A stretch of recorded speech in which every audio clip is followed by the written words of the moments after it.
There's a moment every family faces, a crossroads where old values and new realities collide. Picture it.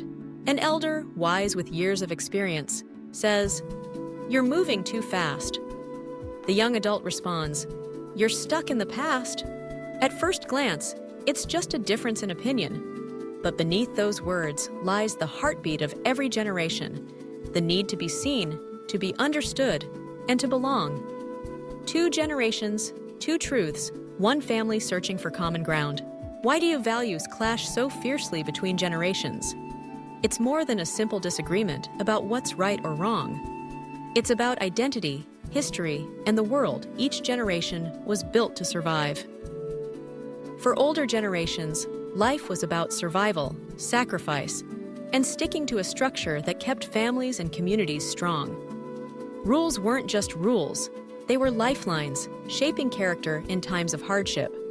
For younger generations, the world has opened up with possibilities, self-expression, inclusivity, and rapid change. What used to be a map set in stone is now a constantly evolving landscape where choice is the new compass. So when tradition meets progress, or stability meets freedom, it's easy for each side to feel threatened. For elders, new ways may look like rejection of everything they built. For young people, clinging to the past can feel like a refusal to see who they truly are. This isn't just a debate. At its core, it's an emotional identity conflict. When our values are questioned, it can feel like we ourselves are being questioned. That's why these conversations can hurt, even when everyone means well. But here's the secret. Neither side is wrong. Elders worry about values being lost because those values are the roots that kept them grounded. Young people want their individuality respected because their wings are what let them soar. Roots and wings, both are needed to thrive, not just as individuals, but as families and communities. The tension flares up when we mistake value differences for personal rejection. But look closer, and you'll see a more universal need underneath. The desire to be respected, heard, and understood. Most of us aren't fighting to win, we're fighting to matter. So how do we bridge the gap without losing ourselves?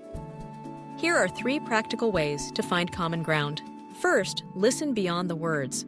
When an elder says, "You're doing it wrong," listen for the fear beneath the statement, the fear of being left behind or of seeing hard-earned lessons forgotten.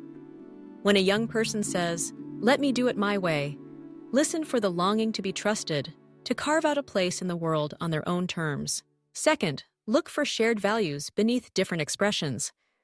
Elders might say they value respect, while young people champion autonomy. But both are really asking for the same thing, to be acknowledged as equals in their own way. Instead of choosing one or the other, try bridging the two. Let's respect each other's choices. Suddenly, a wedge becomes a bond. Third, invite, don't impose. Instead of saying, "You should do this," try offering, "This worked for me, want to try it together?" It's a small shift, but it opens the door to collaboration rather than competition. It's not about winning or losing, it's about weaving together 2 worldviews into a stronger, richer fabric. Old values in a new world don't have to be enemies. They can be allies, if we're willing to listen, honor, and grow together. The past teaches us where we've come from. The present shows us who we are, and together, we can shape a future that honors both.